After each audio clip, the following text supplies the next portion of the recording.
Hello class, this is Demetrius Wilson again with Human Relations. We now have Chapter 3 and Self-Awareness and Self-Disclosure.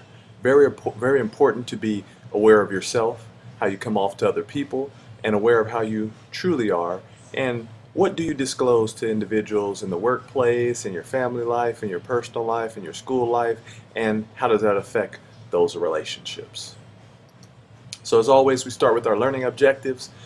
Define self-awareness. Explain how self-awareness related barriers impact human relations when you put up those walls and don't let people in. Use the Johari window as a tool for self-understanding. Define self-disclosure and list the outcomes of failing to self-disclose. And one of the videos that we'll have in the chapter is very useful in introducing yourself and kind of using self-disclosure as a method to introduce yourself to new people and open up to others. Additional learning objectives: understand the 5 major levels of communication as they relate to disclosure. Discuss the impact of making assumptions, what happens when you make assumptions regarding other people, and explain the risk factor of disclosure, because there is risk factors involved, and you can't disclose everything to everybody, and we should all know that by now. So self-awareness and self-disclosure. Self-awareness is the ability to see yourself realistically without a great deal of difference between what you are and how you assume others see you. Similar as developing a better looking glass self, right? So how you are and how others see you should be exactly the same. Or not exactly the same, but close to. And self-disclosure, that's the ability to let another person know what is real about your thoughts, desires, and feelings, right? So you're able to say, hey, I'm going to be real with you, and I'm going to tell you what my true thoughts are, my true desires, my true feelings are, and not necessarily subscribe to hidden agendas, which we'll talk about a little bit later. So awareness-related barriers to effective human relations. So you have traits of secrecy, dishonesty, or other defenses. I'll be the first to admit there's certain things that I disclose from others in the workplace and in my personal life, and some of the things I probably should open up more and change. And so I'm working on that maybe in 2016. Prevent others from determining an individual's true thoughts and motives. And belief that absence of defense mechanisms results in rejection and loneliness, right? So you think that, okay, well, if I don't have my defense mechanisms up, then then something bad is going to happen. So the Johari window, which is a very useful tool. If you see the information known to self, right, that's your open pane. Information unknown to self, that's your blind pane, right? You might have hidden talents that you don't know about. The open pane, if you see it, has like information known to self, but it's also information known to others. So everybody knows what's going on here. If you look here in the hidden pane, it's information known to self, but it's not information known to others. So you know certain things about yourself, like I like to garden, but other people don't know it. Now on this side you have information known to self, and as I indicated, and others don't know the information, right? Or others know the information and it's blind to you. But if you have information unknown to yourself and information unknown to others, it's just unknown. Nobody knows about it, and it's like unlocking your hidden talents.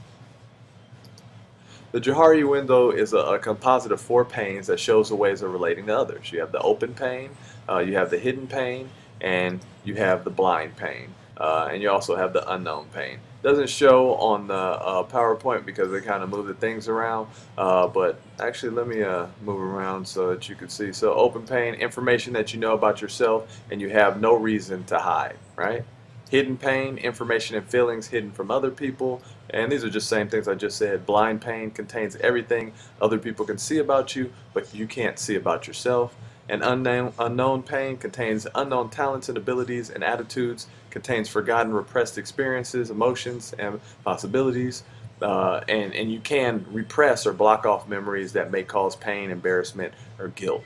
So for instance, one time I wore some hand-me-down pants to school that were my brother's, and unbeknownst to me, I didn't know they were bell bottoms. When I got to school, all of a sudden they went from regular pants and the bottom cuff popped out and boom, they were bell bottoms. And this was definitely not the time when bell bottoms were in, and I was embarrassed. So I tell you guys because I'm okay with it, but you could repress that and block off memories that may cause pain, embarrassment, or guilt.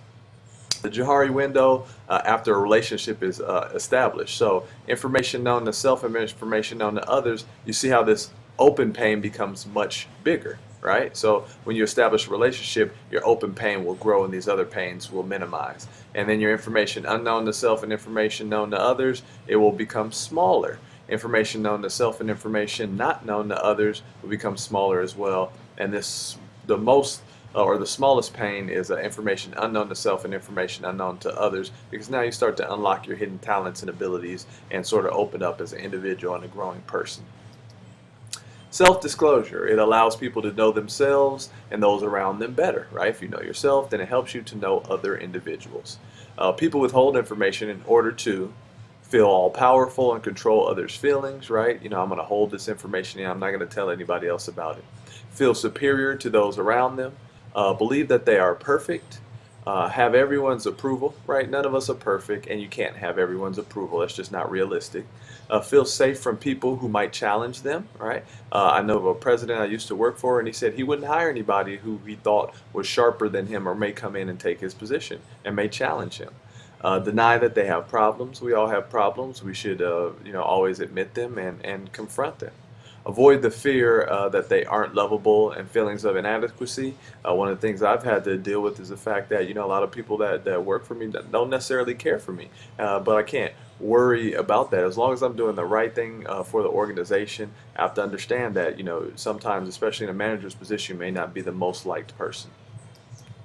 4 outcomes of failing to self-disclose. You have a loss of relationship, a slowdown of personal growth, a loss of sense of identity, and a waste of time and energy. All of these things are definitely big fails, right? You have the fail, epic fail, that's what they are. So you lose relationships, you slow down your personal growth, you waste your time and energy, right? Thinking about things, learning how to how to disclose certain things and keep things hidden from others, and you have a loss of sense of identity. So here are the levels of self-disclosure, right? So you have cliche conversation, good morning, how are you, right? You keep walking on by. Reporting the facts about others, hey, how did this go, how did that go? Did you watch the baseball game last night? Expressing ideas and judgments, we're going to talk about what we like, what we don't like in regards to cars or different topics.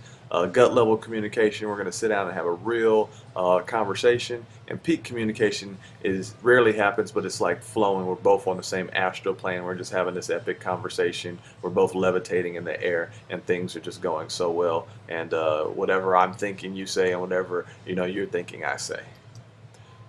And here those are. So levels of communication as they relate to disclosure. You have your cliche conversation. Level of communication with the least amount of self-disclosure includes niceties, so what they call non-conversation, a way to describe the amount of actual conversation and cliche conversation.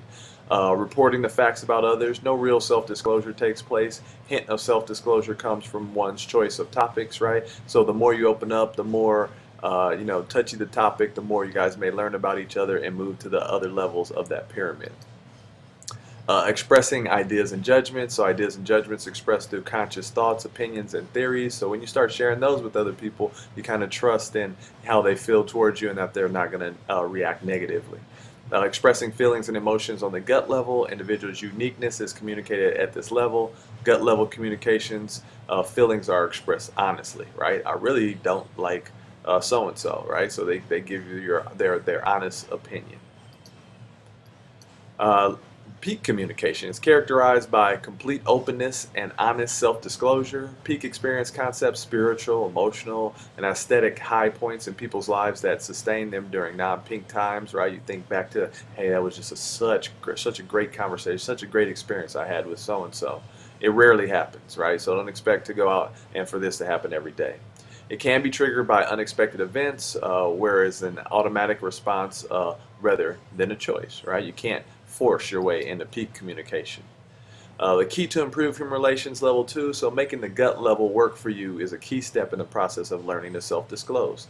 Primary benefits, improving relationships, growing towards maturity, as we all need to do, all throughout our lives, and bringing out honesty of others, right? So when you disclose, then they disclose, right? It feeds off of each other. And last but not least, the risk factor of disclosure. So fear of the following issue is a barrier to self-disclosure. Losing control of a conversation or relationship, right? Everybody wants control, but you know what? You don't get a dollar for having control. You don't get an extra dollar for being right. And I always remember that when we get in these workplace arguments or heated discussions. Becoming trapped or controlled by someone else, right? Nobody wants that. Facing something unpleasant within yourself, and we all have to do that. We know what we do wrong, and we know what's wrong inside ourselves, so we have to, recognize it and then go and fix it. Losing self-respect, appearing to be a loser to others, and that's something that I talked about in the previous chapters, that as a younger person we're always so concerned about what people think or what we wear, how we look, and everything like that. And as we get older, we know that that stuff just has absolutely no meaning. And being rejected or being belittled, right? So we all been rejected at some point, and we all been, belittled, maybe made fun of or something like that. But like I said, in talking about appearing to be losers, none of that actually matters. And when we get older, we understand why people do the things that they do as their defense mechanisms, and we don't even worry about it. We move forward, we become better people, better employees, better, husbands, wives, boyfriends, girlfriends, children, parents, through the use of human relations and all that we do. As always, you guys have a good day and a great week.